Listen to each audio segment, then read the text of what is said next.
What's in your backpack? ID and everything. ID? Yes, and the knife.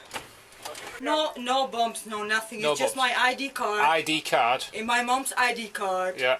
There's a knife, some water, some juice. Okay. The woman you see here is the one who took the life of Emily Grace Jones, a 7-year-old girl. Elciona Scana, 30, originally from Albania. She arrived in the UK in 2014 as an illegal immigrant, then claimed asylum with false statements. Scana was later diagnosed with paranoid schizophrenia, a disease that causes her to frequently hallucinate and be confused about imaginary conspiracies. Emily Grace Jones, a 7-year-old girl, lives with her parents in Bolton, Greater Manchester. Emily is the only child of Mark and Sarah, a family that, although the parents have split up, still works together to take care of her. Emily is remembered by everyone as a cheerful girl.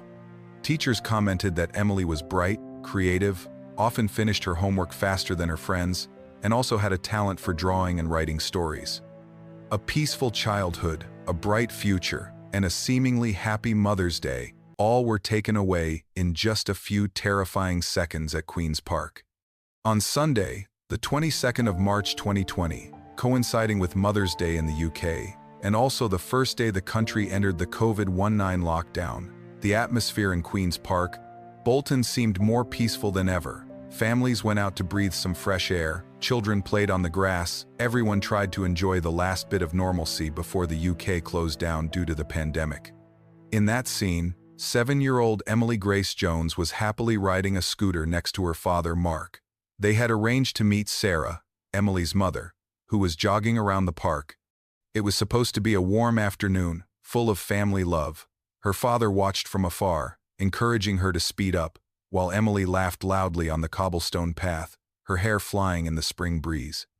However, in just a moment, that joy was torn apart. As Emily passed a bench where a strange woman was sitting, the woman suddenly jumped up. It was Elciona Scana. Without a word of warning, without any sign of forewarning, Scana pulled out a knife and rushed straight at Emily. With just a swing of her arm, the cold blade cut across the girl's neck. It all happened in a few short seconds. At first, Emily's father thought his daughter had tripped, but when he rushed forward, the scene before him horrified him. His daughter was lying on the ground, blood pouring out, breathing raggedly.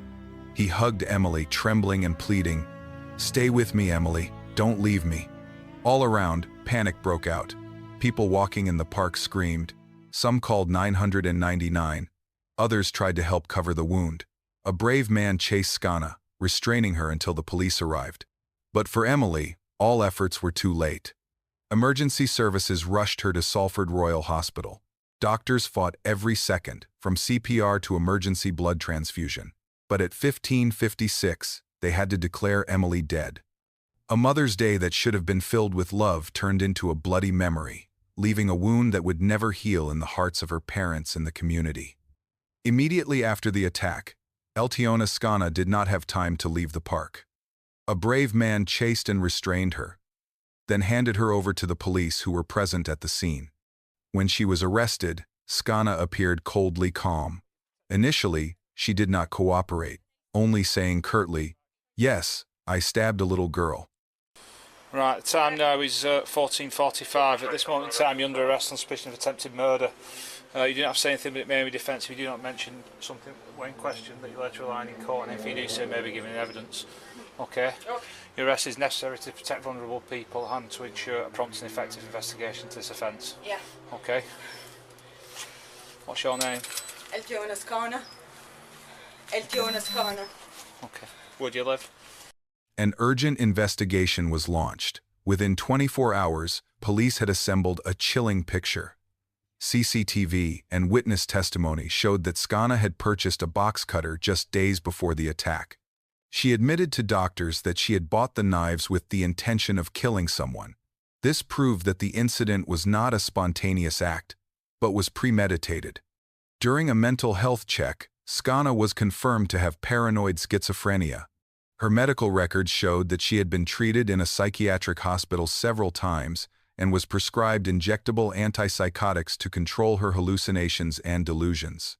However, before the incident, she had stopped treatment without permission, causing her mental state to rapidly decline.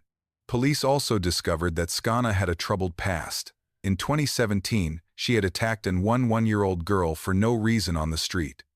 That same year, a nurse was also assaulted by Skana while on duty.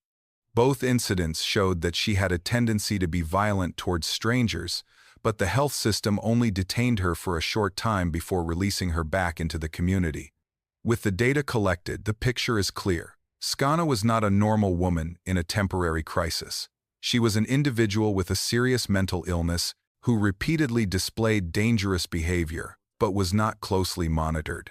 This neglect paved the way for one of the most random and haunting tragedies in modern British criminal history, the death of Emily Jones. The case, which shocked the UK, was quickly brought to trial at Manchester Crown Court in late 2020. The public and media followed it every day, as it was not only the tragic death of a 7-year-old girl, but also a testament to the serious flaws in the psychiatric patient monitoring system. Initially, Eltiona Skana faced charges of murder. However, the defense argued that she suffered from paranoid schizophrenia, which led to uncontrollable behavior. In court, Skana admitted to taking Emily's life, but asserted that she committed the crime in a state of impaired mental health, and therefore could only plead guilty to manslaughter by diminished responsibility. During the trial, the prosecutor presented evidence that Skana had purchased the knife in advance, suggesting an element of preparation. But medical experts invited to the court unanimously confirmed the perpetrator was actually immersed in hallucinations and delusions when committing the crime. Medical evidence, treatment records, and the testimony of the treating doctor forced the court to consider the medical condition rather than purely considering this as an act of intentional murder. On 8 December 2020, the final verdict was given. The judge sentenced Skana to life imprisonment, with a minimum term of 8 years before she could be considered for parole. However, because of her mental condition, she did not serve her sentence in a regular prison, but was transferred to Rampton Secure Hospital, a high-security psychiatric hospital. Here, Skana had to undergo long-term treatment, and only when she was assessed as no longer a danger could she be considered for discharge. The trial ended, leaving Emily's parents with endless pain and shock for the whole community. For many, this sentence could hardly make up for the loss. But within the law, it was a combination of justice and the fact that the perpetrator was a severely mentally ill patient that provided a bitter lesson in community supervision. Emily Jones's death shook the whole of Britain. The public could not accept that a 7-year-old girl, playing in the park with her father, could be murdered so randomly and brutally. This was not a family dispute, nor a personal vendetta, but a senseless, unprovoked act that took the life of an innocent child. Emily's family, in statements to the court and the media, described their lives as completely destroyed. Emily's father, Mark, repeatedly stressed that he would never be able to forgive Skana. For him, a part of his soul died with his daughter on Mother's Day that year. The public reaction was also filled with outrage. People asked, how could a woman with a history of violence, who had attacked children and health workers, be allowed to roam free? Why would the mental health system allow a patient with Skana's dangerous record to leave treatment and live in the community without close supervision? The case of Emily Jones became a painful wake-up call. It exposed the flaws in the way Britain manages high-risk mental health patients. It also raised the ever-present worry: how many other Skanas are still out there, not receiving the proper treatment, and who might one day turn violent? To this day, Emily's memory haunts Bolton and the rest of Britain. From a park where families sought joy, the case transformed Queen's Park into a symbol of the fragility of life and society's enormous responsibility to protect the most vulnerable. A small life has been lost, but its aftermath has forced the entire system to reflect and change. The Emily Jones case has left us with disturbing questions. What can society do to prevent such a senseless tragedy? When a 7-year-old girl can become a victim in a park in broad daylight, it shows how fragile public safety island. Are we being too complacent about the risks posed by people with mental illness who are not adequately treated? And are the legal and health systems really doing enough to protect the most vulnerable? The lesson here is not just the pain of a family who lost a child, but also a warning bell for society as a whole. Any gap in monitoring, treatment, or support for mentally ill patients can become a deadly threat. The public outrage that followed the case also underscored the urgent need for change, for greater oversight, and for greater investment in mental health. Because once a life is lost, it is too late for regrets. If you are watching this video, please take a moment to think about Emily and the thousands of other victims of senseless violence. Please share this story so that more people understand that justice is not just about punishing the guilty, but also about protecting innocent lives from the beginning. And don't forget to subscribe to the channel so we can continue to tell shocking cases, not to spread fear, but to learn lessons together, and so that no child will have to die in vain like Emily. Breaking right now, a gunman ambushes a local teenager on his way to school right in front of his frantic mother. Good afternoon, Siapa. Police are one step closer into figuring out who is responsible. They say they believe they found a vehicle that may be connected to the shooting. On the morning of the 14th of January 2025, a white Jeep Grand Cherokee quietly pulled into an alley in Feltonville. In seconds, nearly 24 gunshots rang out, shattering the stillness of the morning. A mother's screams, shell casings rolling across the cement floor, the glint of a gun barrel, and then a body collapsed amid the shell casings. Noah Scurry, 17, a good student, a basketball star, who had scored the highest on the SATs in his school. Why was a model teenager, a symbol of hope, targeted and treated like an outlaw? What happened behind the mask of grades and discipline? Follow along with us as we follow this shocking case. Noah Scurry, 17, a student at Samuel Fells High School in Philadelphia. With a 4 gigapascals, the highest SAT score in his school, and an outstanding academic record, Noah was once considered a role model for North Philly teenagers. Outside of the classroom, he was a star on the varsity basketball team, highly regarded by coaches for his tactics, ability to compete, and discipline. A model student, a promising athlete, seemingly destined for a college scholarship and a bright future. Despite once standing out as an elite student, Noah Scurry gradually changed after a series of personal shocks. Within a year, he lost at least 6 friends to gunfire, including Kyrie Simmons, who played basketball with Noah, who was murdered on the court. The climax was the May 2023 shooting in the Frankfurt area. Noah was injured when a car approached and opened fire on a group of people he was standing with. A 6'6" man was killed on the spot, but Noah was lucky to survive. From then on, he began carrying a gun, living on the edge, and adopting a protect yourself before you get shot mentality. That same year, Noah transformed himself into Joker OTV, inspired by Heath Ledger's Joker character, a symbol of chaos and unpredictability. On social media, he began posting photos with a Joker mask, a pistol, a rifle, standing next to other masked friends. On the night of the 13th of January 2025, just one day before he was killed, Noah released the music video, Swing My Door, a drill rap clip with provocative images, guns, masks, and metaphors about past murders. It was this video that was said to be the last straw leading to his death. As the name Joker OTV began to rise among North Philly youth, social media quickly became a sideshow, but more dangerous than the real streets. Noah is no longer the quiet student, but has gradually become an icon of the image of the one who is not afraid of death, always appearing with a Joker mask, holding a gun, a defiant look hidden behind filters and darkness in his stories. Noah's content on Instagram, YouTube, and Snapchat is carefully edited, purposefully. Every frame has a gun. Every caption is a hidden line. Every tag is a message for someone who understands. In drill rap, a genre already full of provocations, Noah is more subtle than others, not naming names directly, but inserting facts, dates, and locations that people in the industry can understand with just a glance. The combination of lyrics, images, and growing fame makes his clips attract not only listeners, but also enemies, police, and even grieving families.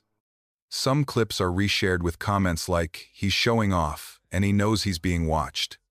Joker OTV had made himself a target in a world where a click could ignite a real gun. It was early morning on the 14th of January 2025, and the alley behind the 5000 block of Rohrer Street was still quiet. At 7, Noah Scurry stepped out with his mother, getting ready for school. Just 2 minutes later, a white Jeep Grand Cherokee slid slowly into the alley. Without warning, at 7:03 the car door swung open and a series of shots rang out. Nearly 20 bullets whizzed through the air, shattering the peace. Noah collapsed after the first few shots. His mother, in a panic, rushed to call his name amid the echoes of the rolling shell casings. Some neighbors ran out, but the Jeep was gone. Everyone was shocked. The plan was clear, decisive, and ruthless. Around 7:10, an ambulance arrived and took Noah to Albert Einstein Medical Center. Despite the best efforts of doctors, he was pronounced dead at 8 a.m. Police cordoned off the scene, collected nearly 20 bullet casings, and took witness statements. Security cameras were pulled over, showing a white Jeep with puncture marks and a damaged sunroof. At 7:20, the car was found abandoned a few blocks away, showing signs of having been shot. It was towed for forensic examination. Less than an hour had passed since Noah stepped out the door until his death, but all signs suggested the assassination had been planned with cold precision. The crime scene on Rohrer Street left many clear traces of a premeditated assassination. Police recovered nearly 20 bullet casings scattered around the victim's body, most of them concentrated in the alley corner where Noah collapsed, indicating the gunman fired at close range and aimed accurately. Bloodstains were spread on the cement floor, and many of Noah's bullet wounds, from the abdomen, chest to thighs, were critical areas. The bullet holes on the brick wall and the road surface showed strong firepower, fired in rapid succession, not warning shots or random shots. Among the evidence collected, there were traces of gunpowder and shoe prints suspected to have been left by the shooter as he fled the scene. The white Jeep, abandoned after less than 20 minutes, had a damaged sunroof, holes in the body, and many bloodstains inside, believed to be from a gunman injured in the previous gunfight. Images from a street corner security camera and a smart doorbell of a resident recorded the first part of the incident. Although the face was not clear in the clip, the movement of the Jeep from afar was seen approaching, stopping, 3 doors opening at the same time, and a figure dressed in black, holding a long weapon rushing down. The angle was low, but enough to confirm the location of the shooting and the direction of movement when retreating. Regarding digital evidence, police focused on the music video for Swing My Door that Noah posted the night before. In the video, he is seen wearing a black shirt and a Joker mask, standing among a group of armed youths, rapping lines that boast or allude to previous murders. Some lyrics, such as, "We up the score, ain't no tie," or "He thought he'd slide, now he's chalk," are believed to be referring to revenge. Investigators consider this a form of self-snitching, an indirect confession through music. A preliminary forensic report confirmed that Noah died from multiple gunshot wounds, less than 10 minutes after being shot. The bullets are believed to be 9mm, likely from a semi-automatic weapon. There was no sign of the victim returning fire, suggesting that Noah was not prepared for the ambush that morning. A combination of crime scene evidence, video, and social media evidence suggests this was no random act.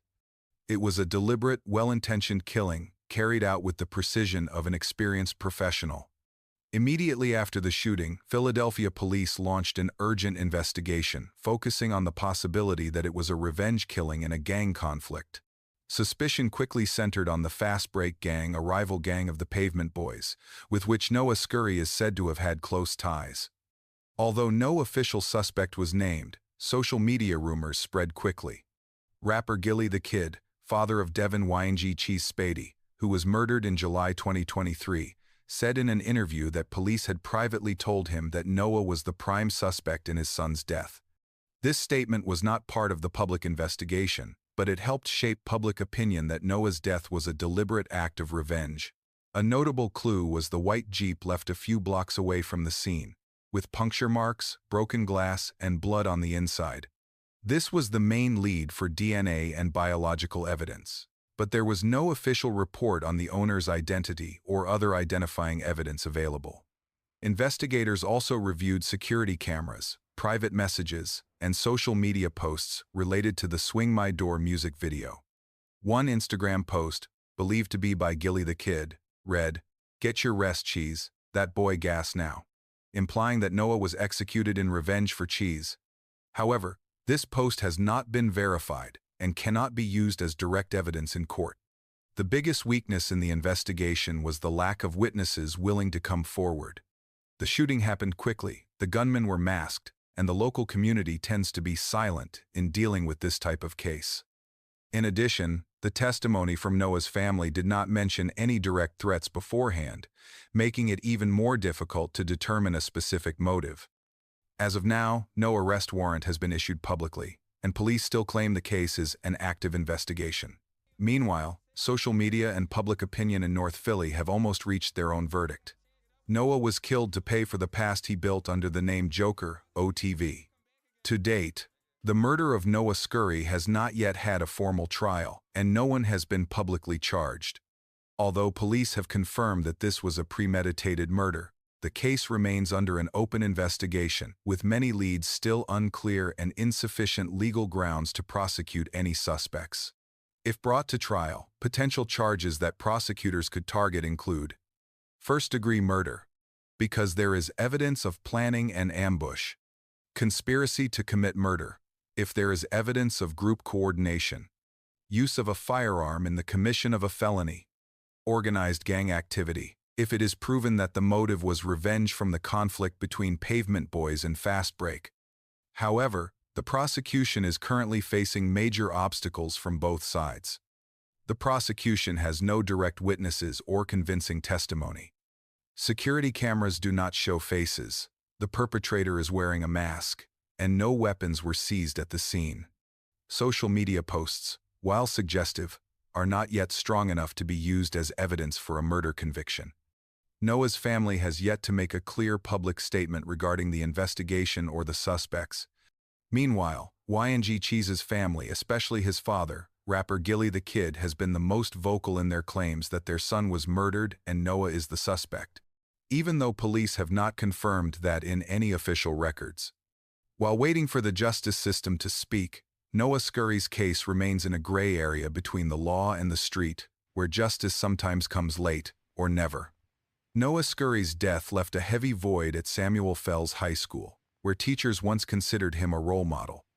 A candlelight vigil was held on the school grounds, with friends and teachers in sports uniforms placing flowers under a photo of Noah smiling and holding a basketball.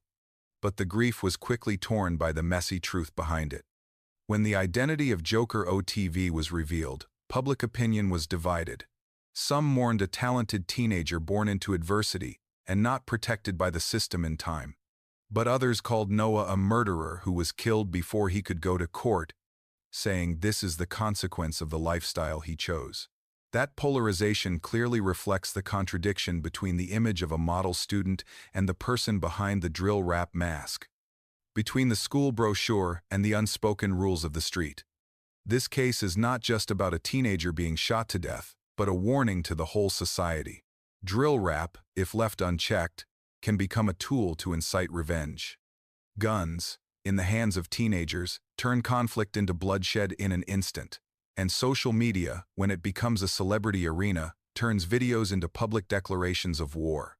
This painful lesson raises the urgent need for early intervention programs in the community, where teenagers like Noah can receive psychological support after trauma, direction after loss, and a way out of violence. Social organizations have called for the city to invest more in school counselors, safe playgrounds, and control of inflammatory content online. The families of the victims, both Noah and Y&G Cheese, also need legal and psychological support and protection from the simmering wave of hatred. The Philly Joker case may have ended in blood, but the question it left behind remains. What can we do to prevent the next child from following Noah Scurry's double life? Can a star student truly escape the shadow of his upbringing?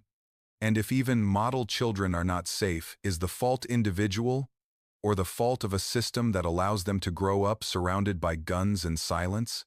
If you believe that young people deserve a second chance, the right to live without having to wear a mask or carry a gun to survive, please share this video. Let's keep Noah Scurry's story from becoming another name on the list of children swallowed by violence. Like, comment, and subscribe to the channel so you don't miss out on more thought-provoking social cases like this.